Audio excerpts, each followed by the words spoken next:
We're really pleased that David Adair took time from the schedule that he's on, and he is going around and around this world like a one-armed blind man trying to set his wristwatch to keep up with the things that he's involved in. But he busted his old keister to be here with us, and he arrived last night after having bouncing here and there around the country, because he's got an awful lot of things to share with us, and we want to give him all the time there is. Then he'll have his 3 hours more of stuff on Sunday night. But I know you people have heard him before, and if you haven't heard him before, you're going to be really glad that David Adair is with us again, and going to show him the way to do that, a way you do that by putting your hands together and taking them apart real fast. Okay. Thanks, Dean. Yeah, God, am I wired? Jeez. How many of you have heard of me before? Let's see some hands.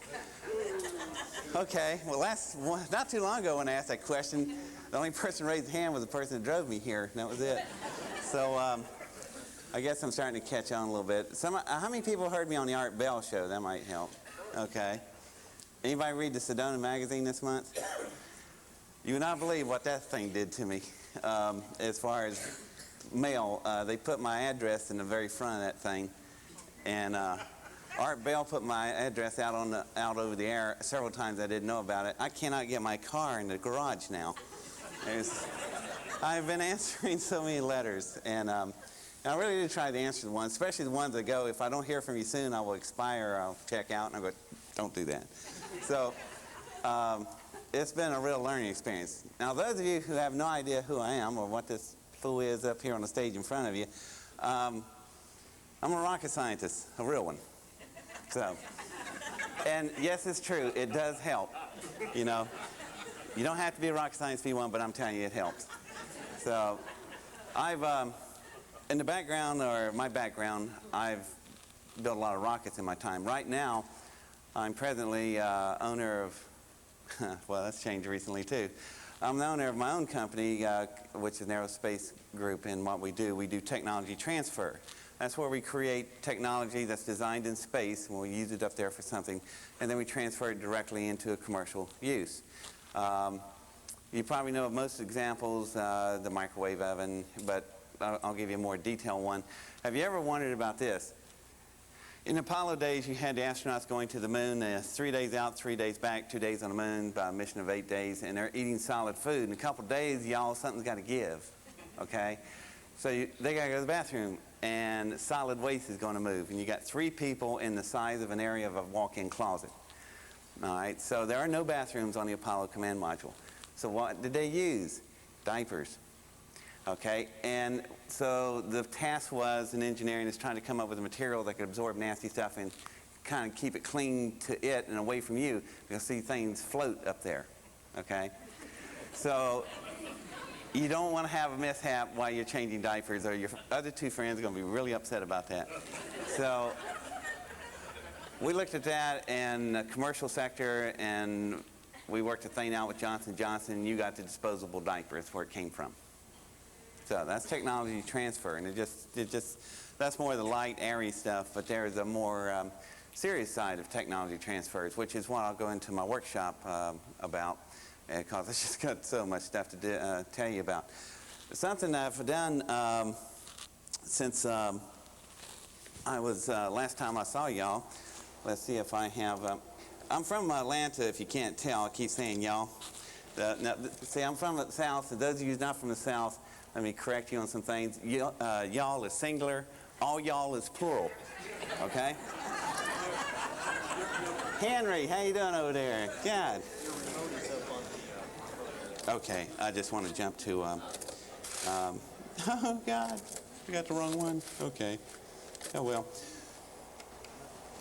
I brought the wrong tray. The oven's up in the room. What it was is pictures. I had all the slides of the big rocket that I built when I was 17, and all that. It's all dumped onto slides, and you can now see all this stuff. So those of you who don't know about that, what is he talking about?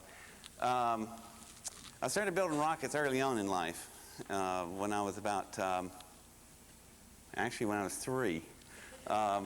I tied a string to a rock and had my big brother throw the rock over a tree limb, and it brought the string down. I tied it to a little rocket, and I'd pull the string, watch the rocket go up and down. You know.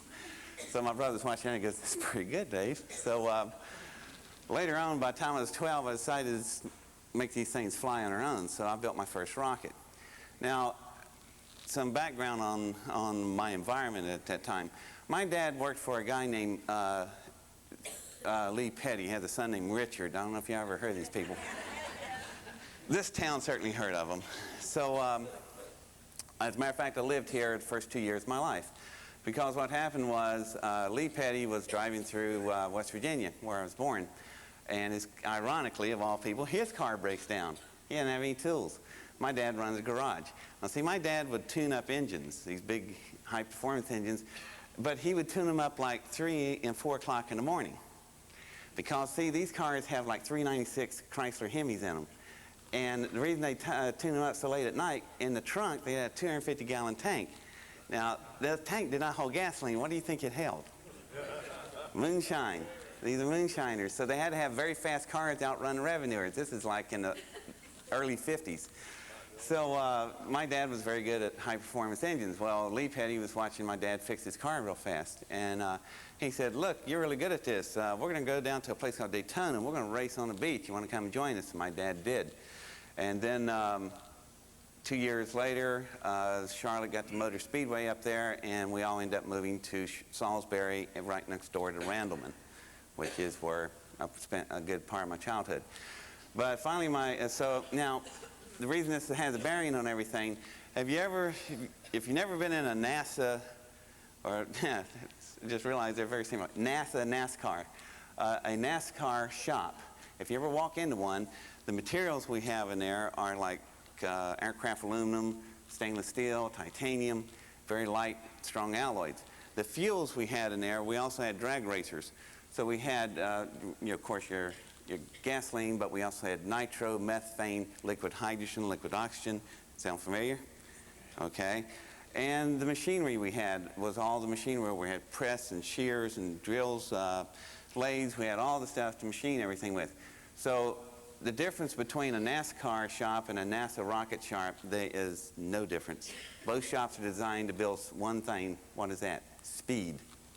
So during the day, I'd work, and when I was 12 years old, I could overhaul a 426 Chrysler Hemi engine. And I could knock it out in about 4.5 hours. Okay? That's where you learn to build some muscles doing that. So I don't know if that might be for some of the younger people in here, but those big block engines we don't even have anymore, thank goodness, because we're all crazy out there on the road to begin with. But these are very powerful engines. And then at night, the shop was mine, so I could tinker what I want to. So that was the facilities, materials.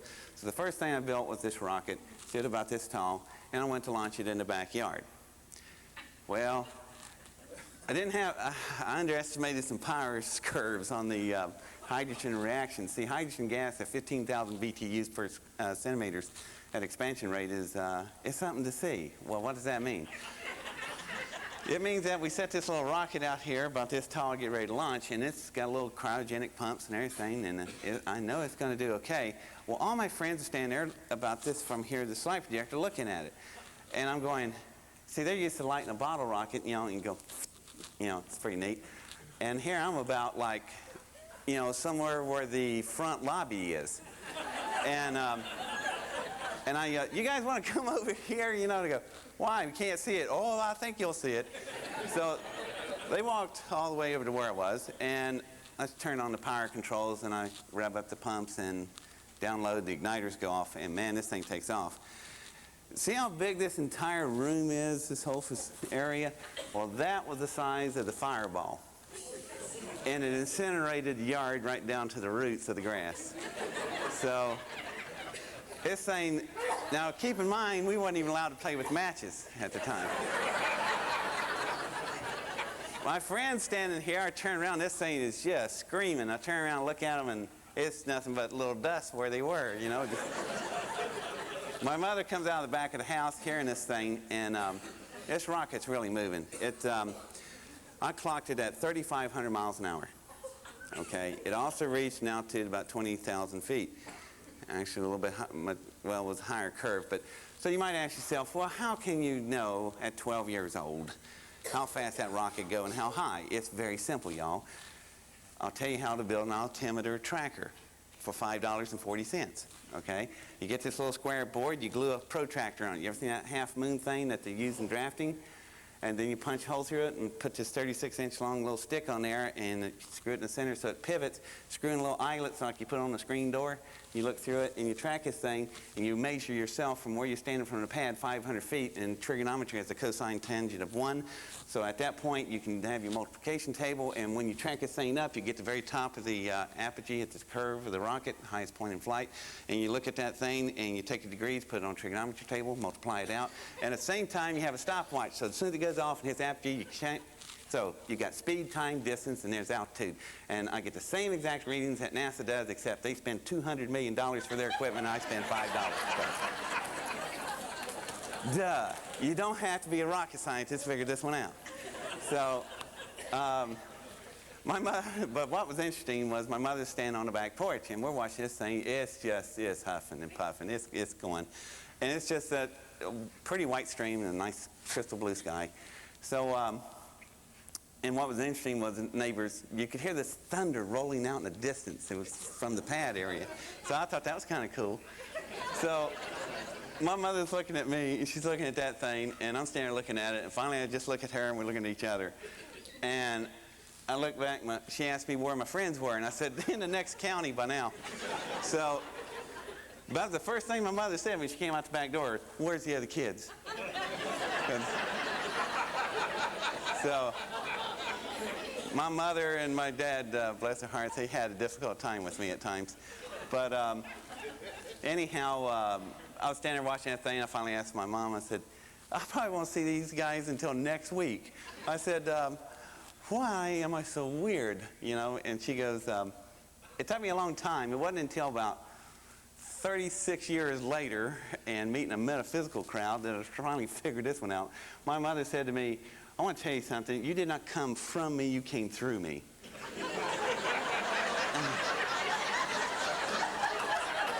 So that's a heck of a thing for a mother to tell a 12-year-old, you know? So I'm sitting there, and I remembered that so well, and I thought, God, what was that? So now I've been enlightened, and I understand that a lot better. It wasn't until about a year and a half ago I even knew what the word metaphysics was. So it's been a real learning process for me. I come from what y'all call a 3D science world.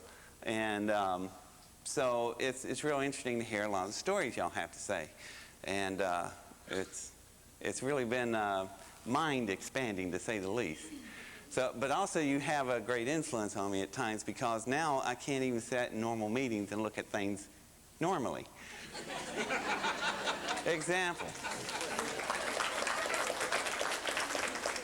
Example, they were talking about a problem that was on the news, and then, you know, it was very superficial at first, and I went in, well, you know, it could be something to do with the Trilateral Commission, where they're trying to do a world game power of this thing and setting up the structure. And all my colleagues in the room, and it was like E.F. Hutton. What are you talking about, Dave? I said, y'all better listen to this. So, and so now when I watch TV, I'm kind of ruined. I can't watch anything normally anymore. You know what that could be? And so, and kind of along on a more serious note, you're going to love this, Chip. 2 o'clock in the morning, phone rings up in the room last night. ABC. They want to know about Larry in a big way. And I'm going, I'm so glad you guys called. I said, your timing's just right. Otherwise, I'd be real irate about this, waking me up at 2 o'clock in the morning. But I said, let's talk about this for a minute. And they said, well, how well you know Larry? I said, well, I'm not a real personal friend. I don't go hanging around with him every day, but I know him as a colleague. I talk to him enough hours where I can really size up the guy. And I said, I don't see any malevolence in this fella. What I do see here is, I asked the guy on the phone, I said, do you remember Jules and the Centennial bombing in Atlanta? I was there. And I said, this whole thing reeks with it. I said, you know, I run under this really weird piece of paper nobody pays attention to anymore. It's called the Constitution. Do you remember where we were innocent and then proven guilty? And so this guy's getting less quite belligerent on the phone, and he's quieting down. And I said, you know, his name was Bill. And I said, Bill, I don't know you, but let me use an example. I could call up the FBI and tell all kinds of things to you, and I could rip your life apart.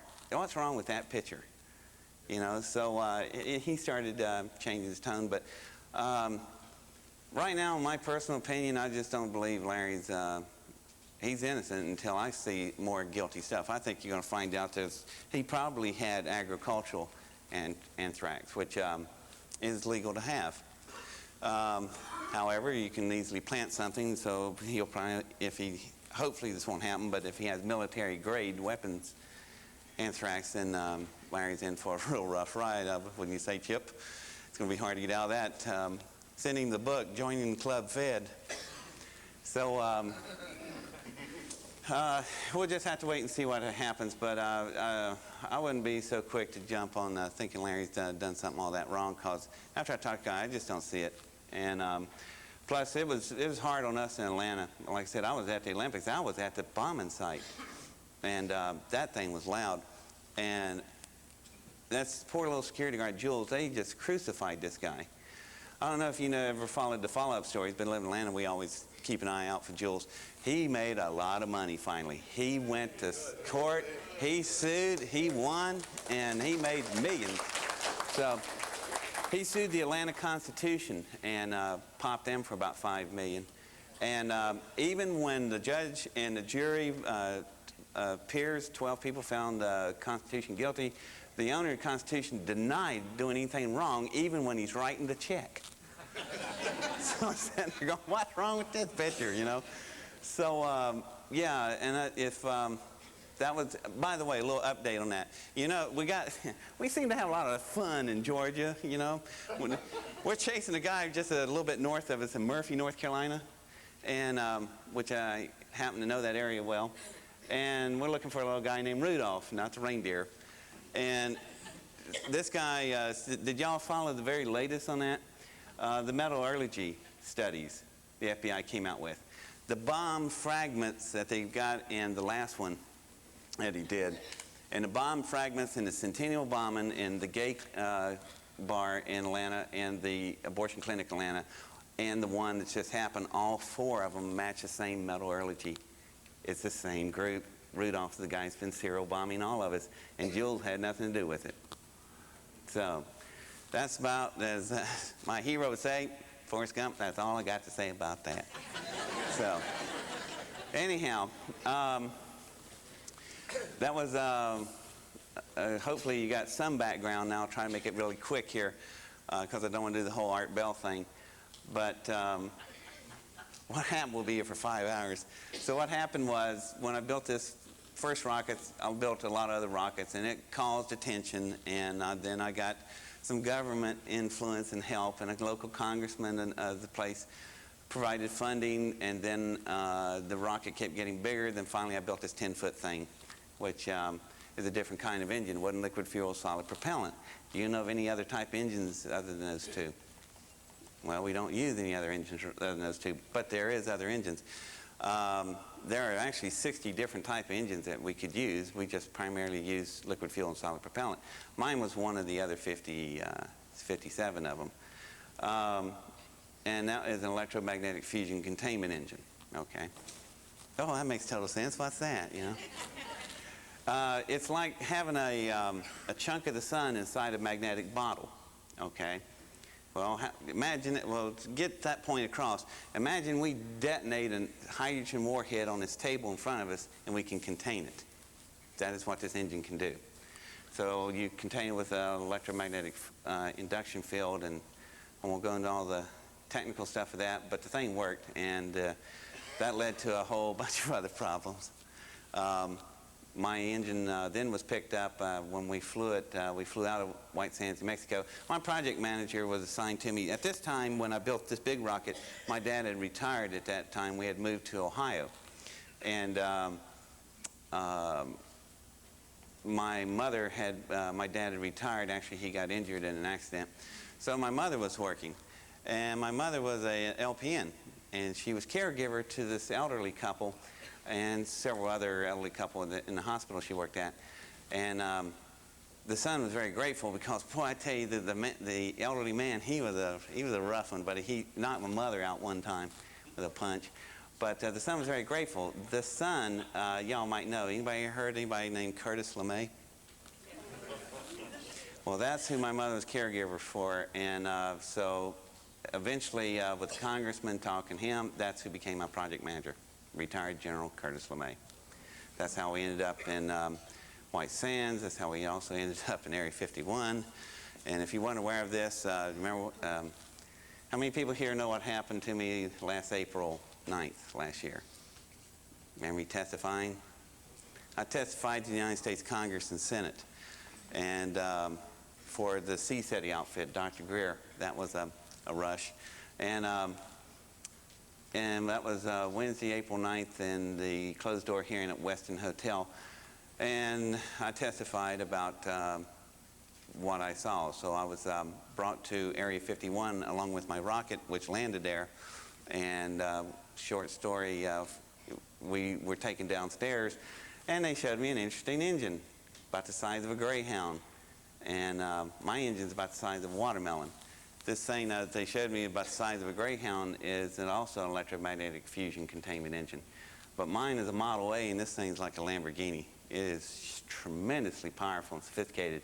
And I got news for you. It's not from here. It's off-world technology. I testified under oath to the United States Congress. I'm facing 20 years federal prison for perjury. You want to BS under those conditions?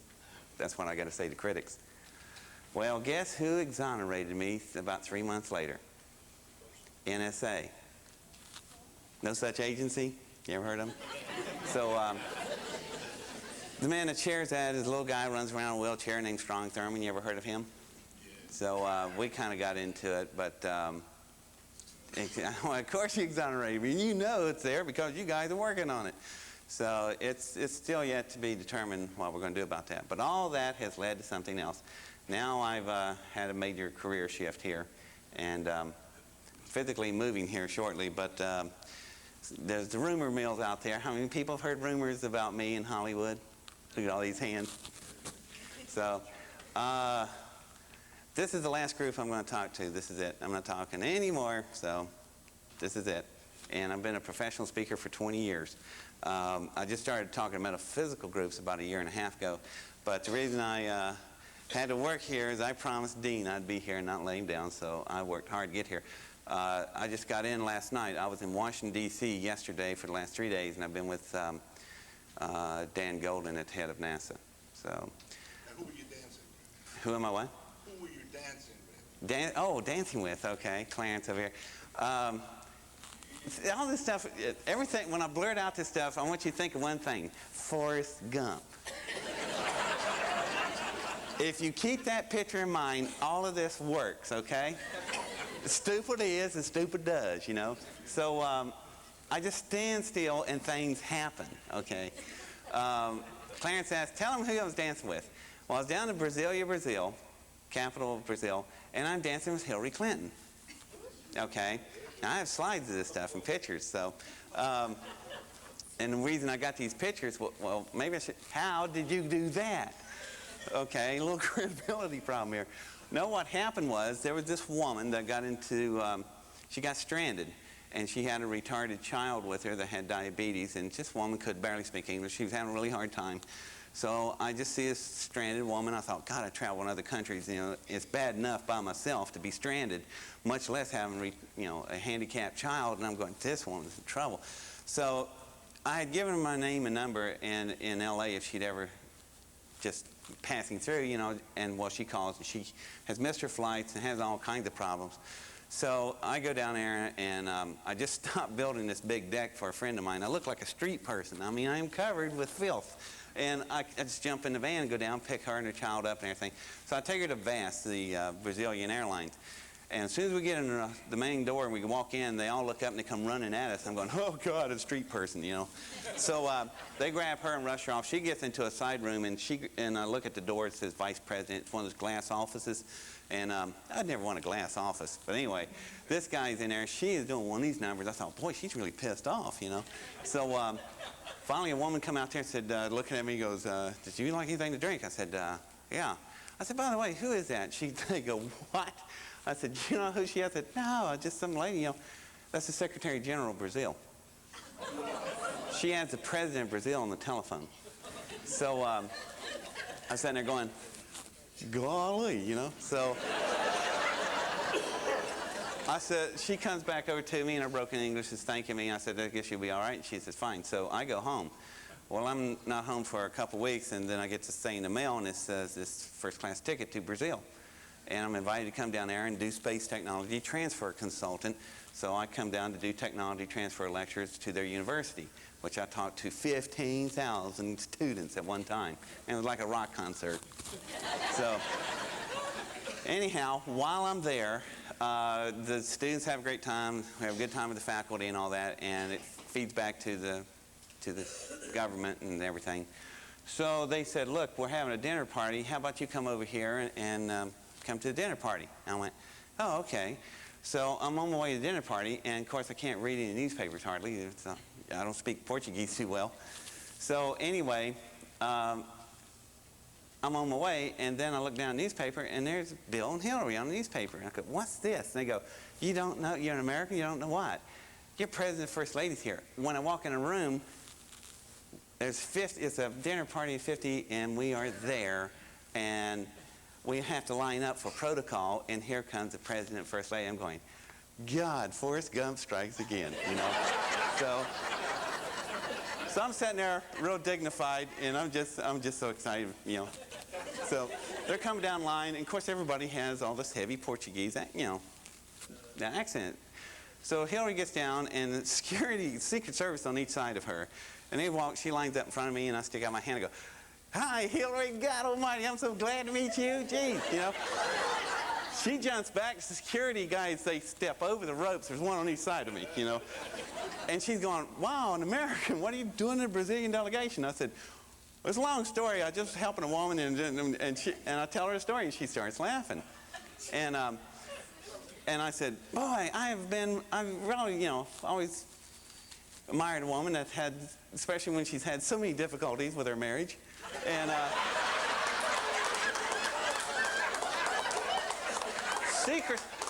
honest God, and I didn't know this was about 8 months ago. I had no idea what was going to happen. Secret Service is going, you know. And finally, while I'm still talking, I get a real thrill because I feel this hand going into my pocket, you know. And Secret Service got a hand on each arm like this, and there's a lump in my pocket. And they pull it out, and it's my little instrument. Well, you don't bring cameras to these. I didn't know that. I pulled it up, and he goes, oh, you know, you're not supposed to bring cameras. I said, no, I don't know. I've never been anything like this, you know. And I said, I'm just from Atlanta. And the Secret Service guy says, the other guy, there's no way he can fake that accent.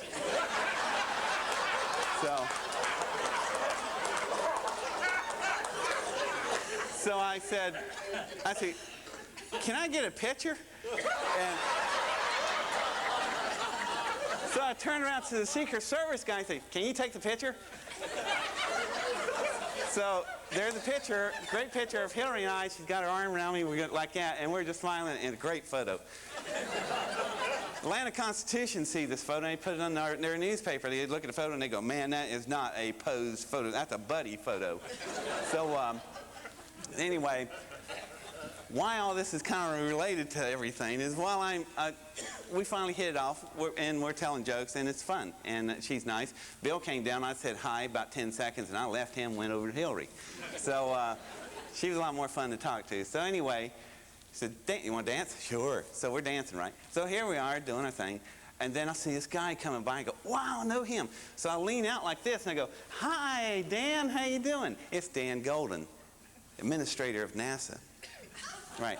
And I'm going, wow, John, man, I know all about you. You know, former CEO, TRW, you're a former science educator. I'm just running down his whole life story, okay, because I'm into the space program.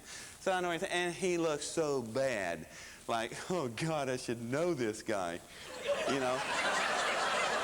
So he goes, and you are, you know.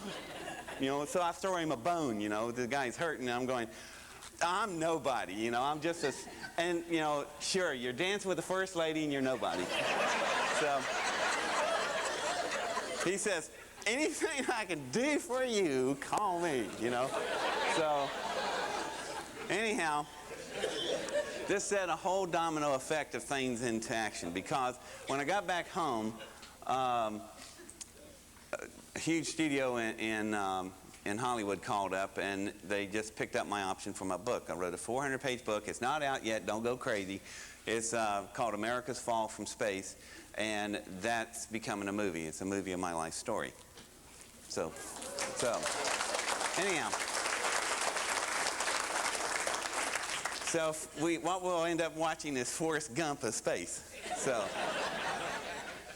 all that was going on, but then it expanded. And after I met the Hollywood people and we talked for a while, it really mushroomed, because they found out I had a lot of other things I can do. And those of you who know me, you know all the projects and stuff I'm working on.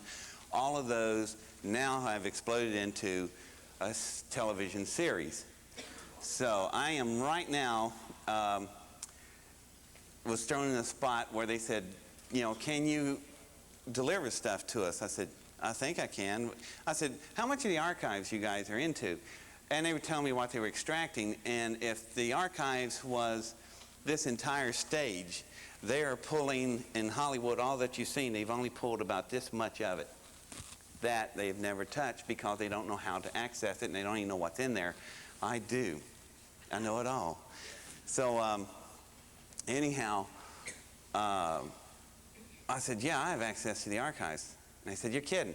So I'll call up Dan Golden, and I said, Dan, they want to do big specials out here and stuff. Can I have access to the archives? Sure you can. So I said, well, I don't think they believe me. So we get on a speaker conference call. Everything's authorized.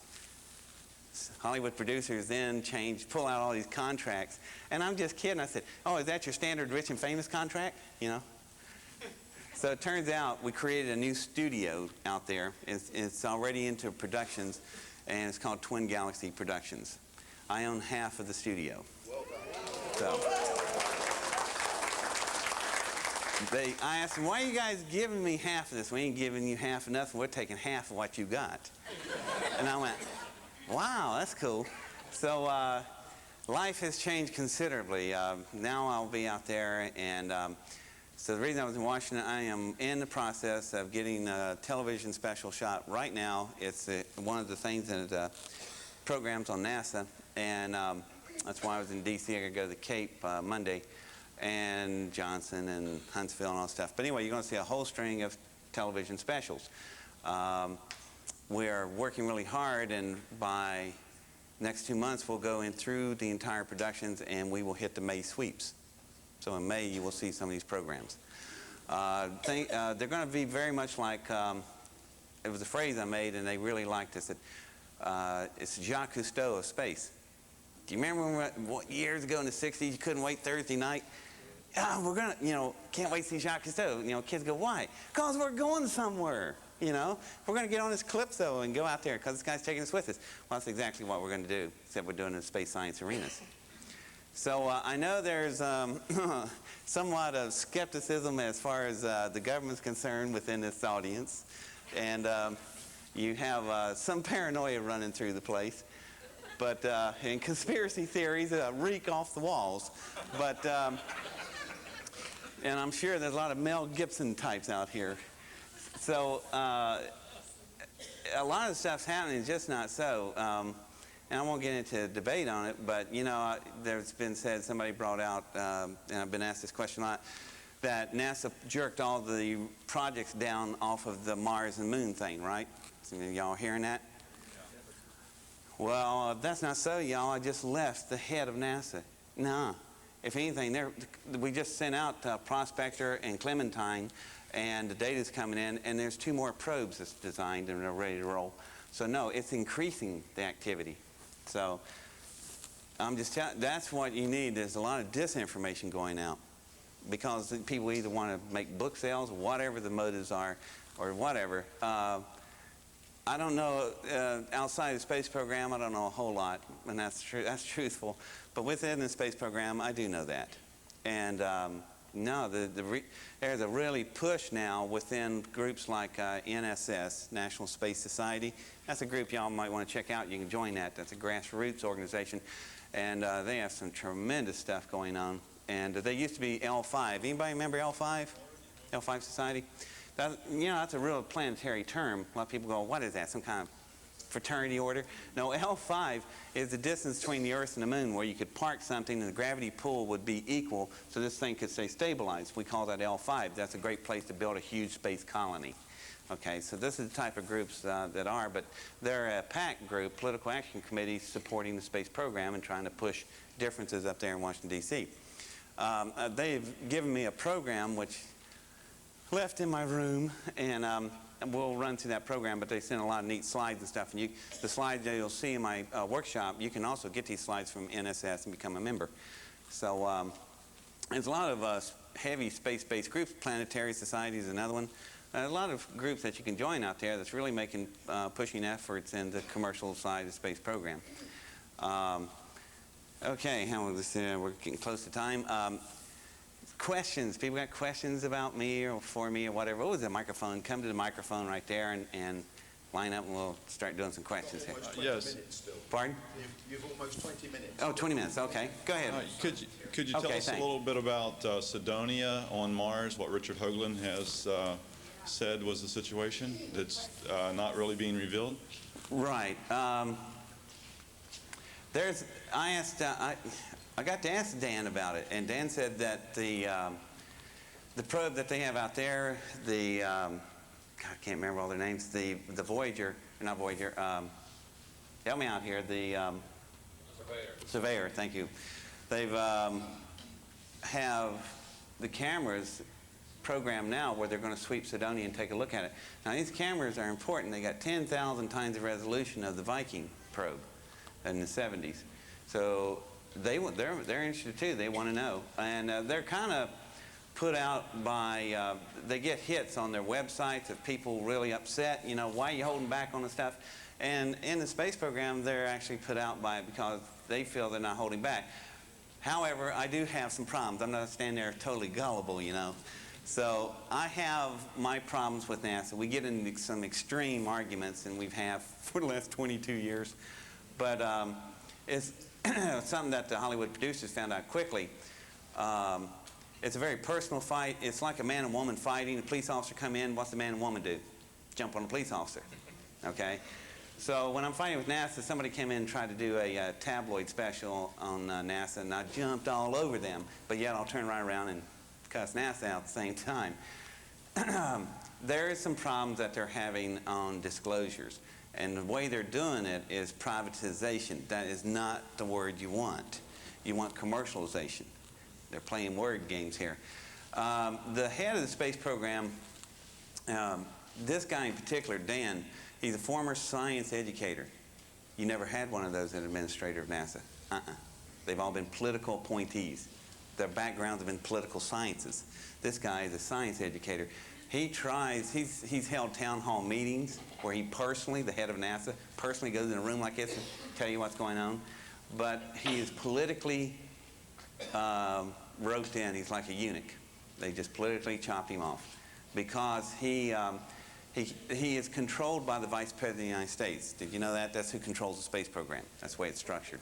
So Al Gore has sold the space program down the road on the International Space Station, which is a disaster of a situation, but it's politically correct for him, okay? But hell for the space program. He don't care. So it makes it very difficult for Golden because he tries to do a lot, but he can only push so far, and then they just shut him down. So he's tried to make changes, and so I know personally this guy's tried. But with privatization, to answer your question, the problem with it is these vendors get in, like they did with the Hubble telescope. Do you know the deal on the Hubble, the way it runs? First of all, do you know where the control center of the Hubble telescope is?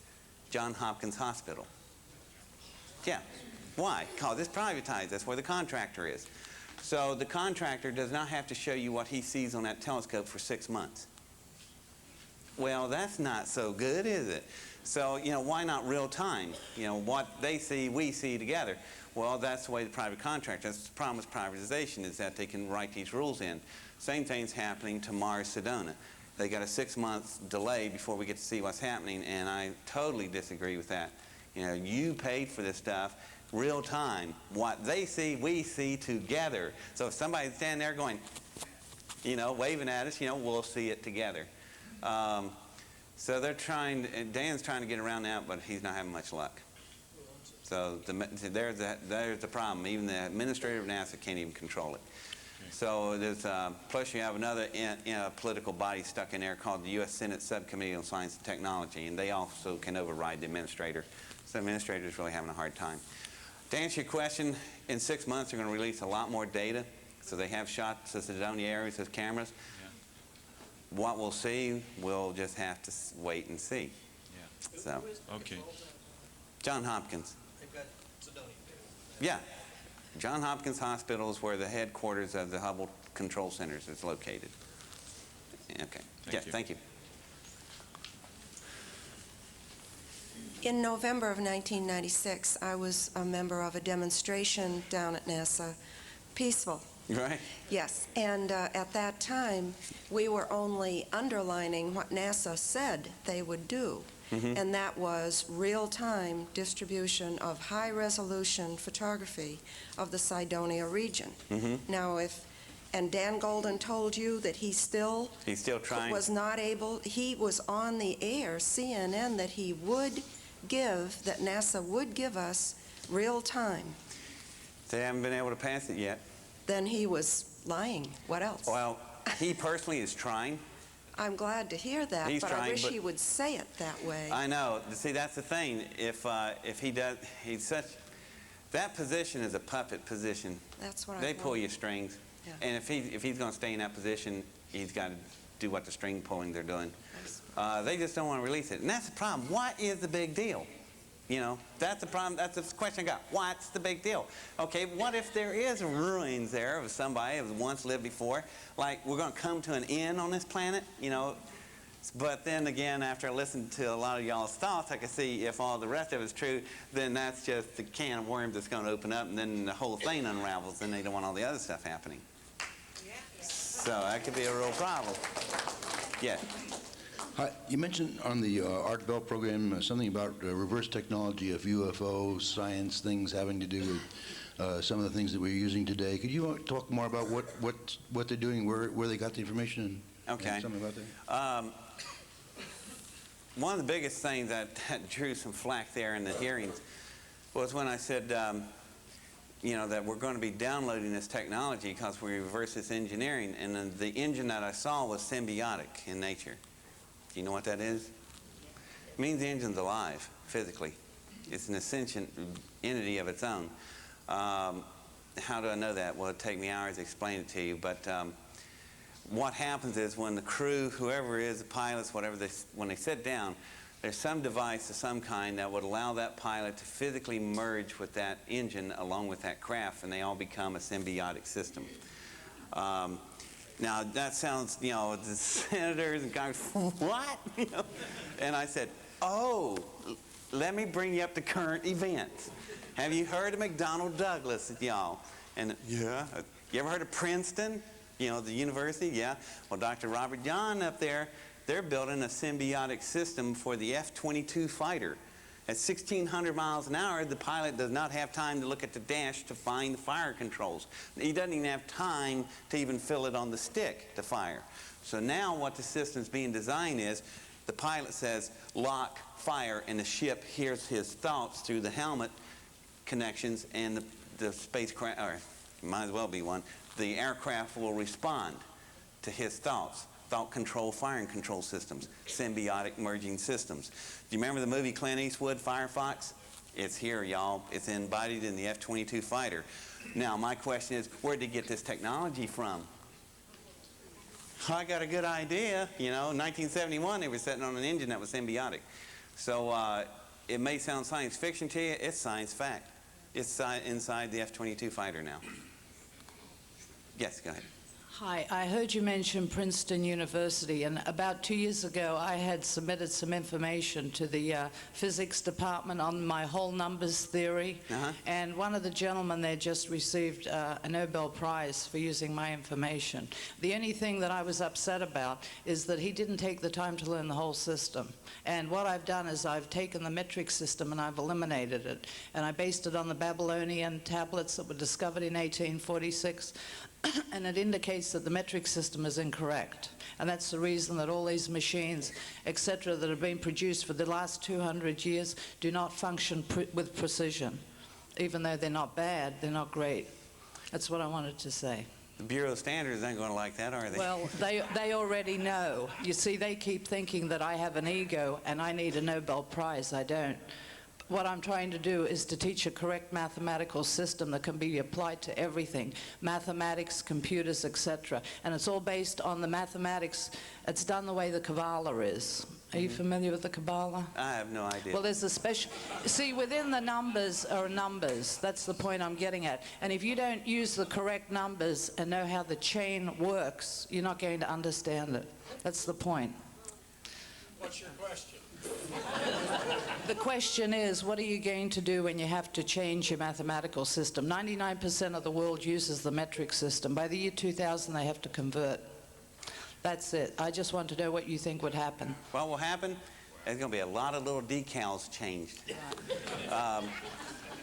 And your metric conversion table charts in the back of your recipe books are no longer good. She brings up an extremely valid point, though. At the year 2000, we have, you've heard the 2000 crisis. See, the computers are not set in their base numerology for the triple-digit zeros that we're going to be dealing with. And the way a computer works, have you ever noticed the on and off on a computer? It's a little 0 and an I or 1. See, 0 and 1 on a binary system, that is how a computer runs. Well, all of a sudden, when we go into the next millennium, it's almost like all the computers in the world will now be faced with a foreign language they can't speak. You don't think that's going to be a problem? Well, for example, all transportation shuts down, including foodstuff, which means grocery stores go empty. It could be a real problem. There is a way to fix it. It's expensive, and a lot of companies are doing it now.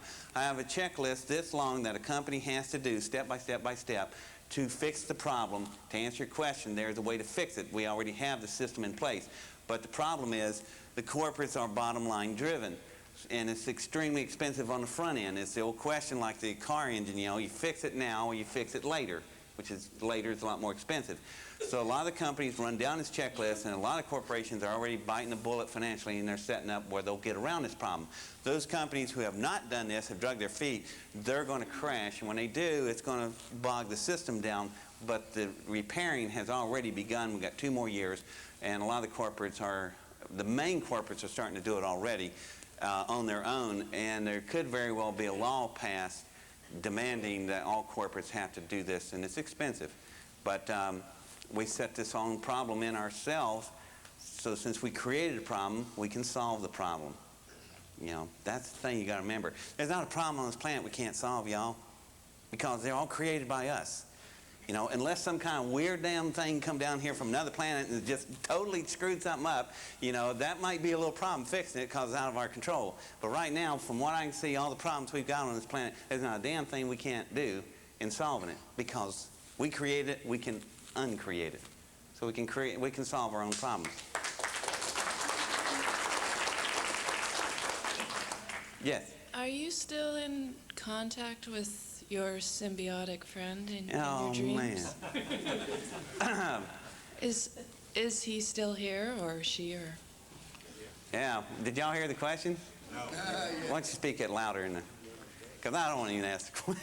Are you still in contact in your dreams with your symbiotic engine?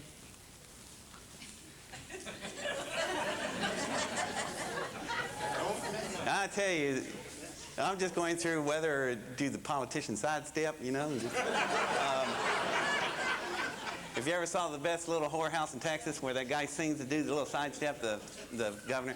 But to answer your question, see, I'm already in the process of sidestepping. I'm in contact, but not the way that it used to be. It's, so yes, and differently. Boy, that was an elaborate answer, wasn't it? Yes. Okay, I have two questions. One is, do you know anything about the Pine Gap Live computer, which is also in Fort Meade, Maryland, that needs to be fed human baby aborted fetuses? No, I'm not familiar with that one. Okay.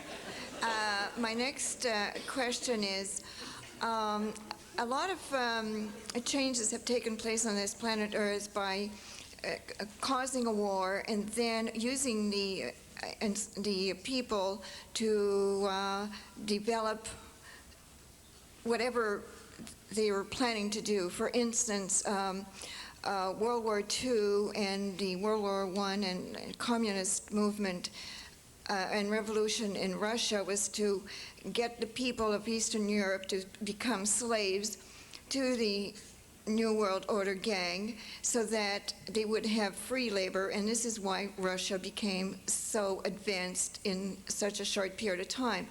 And I have a feeling that this is what they're trying to do with the American people, is suddenly have a war and then use the American people as slaves in a forced labor camp situation to develop and colonize Mars and the Moon and other asteroids and planets. So I guess I can comment on this. Please. All right. Personally, and this is just my personal opinion. It ain't gonna happen, y'all. We were not created, and we were not designed to become some enslaved body hammering away on somebody's asteroid out there. It's not going to happen. This place,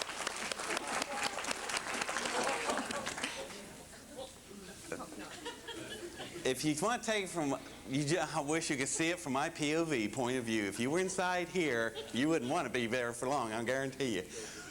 But I'm telling you, it's the greatest time to be alive right now. It is not this crap of doom and gloom. You know, not going to happen. The world's not going to go to hell on a handbasket, okay? Maybe on a go-kart, but not a handbasket. But it's not going to happen. We're too close to being evolved where we're at. And things have always gotten better on this planet in the overall picture. You don't agree with that, huh? Well, let me point something out to you. I'm only 44 years old, and I remember when Clarence right here couldn't even sit next to me, okay? He couldn't even drink from the same fountain, all right? Now, we have, in the overall picture in equal rights with the black and white issue, especially the South, we've had to struggle with it down there.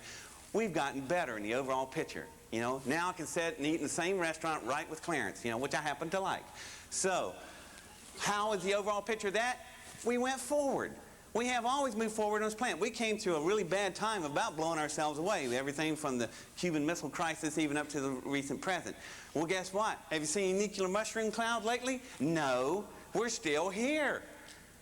Look around. We haven't blown ourselves away. The world is not crumbling down, and you can go with all this conspiracy crap you want to and drive yourself, and the only crash you'll have and have that cataclysm occur will be in your own personal life if you let it. You don't feed this type of energy, okay? You just ground it out.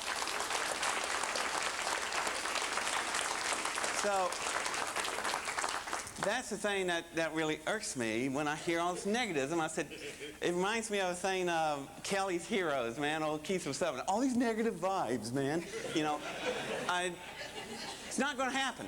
It's not going to happen. God, or whatever the entity you consider you're a deity, whatever, we were not created to become a bunch of slaves somewhere. It's not going to happen, y'all. I'm just telling you. And we're at an edge of a really great time.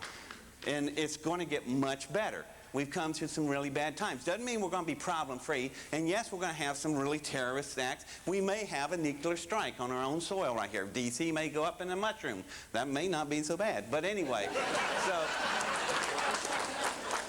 the thing is, we as a species on the planet have been pushing forward collectively. We've gotten better. The communist wall came down. People planet-wide, the global village, we're starting to unite. Yeah, we got splintered fraction groups. We're always going to have this stuff. And probably the best thing that ever happened to the planet, we nuked the entire Mideast, including Israel, and we don't have to worry about it anymore. Okay? I told Secretary Albright that, and she just went. So they asked me about the Mideast problem. I said we should just vaporize the whole area. You know, they've been that's a good example of the problem. They're so mindset in the Mideast, and I have been there many times in the Mideast. They're so mindset that they want to have an Armageddon so bad they can't stand it. It's written, okay? They're going to actually eventually manifest that reality because they're thinking it so damn hard. And I try to go, you know, you're going to create this when it's not necessary. But you know what? The Bible didn't say the whole planet gets nuked. That one area, okay, they may rain fire from skies and they go out in a big nuclear fireball. And guess what? Prophecy's fulfilled. Let's help them along, you know? So, where does all of our terrorists come from? Oh, we got Australian terrorists, huh? We got Canadian terrorists. No, it's always from the Middle East. This planet would be a lot better off if the Middle East wasn't even here. You know, just make a nice moon surface and the astronauts have a place to train when they go to work out there. So, I may be extreme in some of my views, but that's... I believe things are going to get better. All that mail in my garage, about 90% of it really bothers me, and I sit up sometimes till the dawn comes up, writing and answering these letters, because these people are terribly depressed. I just wrote some guy named John who wrote me a letter saying, the only rights I have, my attorney told me, is one that I can afford to pay him to get. That's I believe that lawyer actually said that to him, to milk him for money, you know. And I just thought, God, this guy was so... And he asked me, how much time do we have left, David? And I'm going, and man's got wife and children. I wrote him a blistering letter back saying, don't you believe this crap, pal. You know, you can make a big change by starting outward, like a little concentric circle. Take care of the things immediately around you, your immediate family. Be nice to them, love them, and they start spreading out. You know, hold the door open for a woman a little old lady trying to get through the door with a hand cart. You know, just little simple things like that. It can make a huge impact of a difference. And you can make a big change. And the guy said, you have such great gifts and talents. That's right, pal, they are. They're fantastic gifts. And boy, to quote somebody I don't like, Rush Limbaugh, on loan, gifts from God, you know. But whatever they are, they're talents. But every one of you has the same talents, y'all. You got the same gifts I've got. And the only reason I'm here is to serve. And I didn't come to a place to serve it into oblivion, okay? And that is not my particular aim here. And Frank down here at Social Media is saying, time's up. Well, maybe for the program, but not for y'all.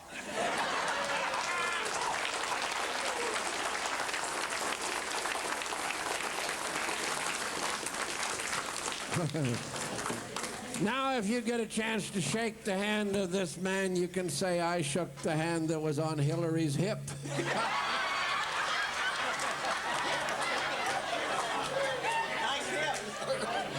Well-shaped, fully packed, right? Thank you very much, David. You know now why he was here.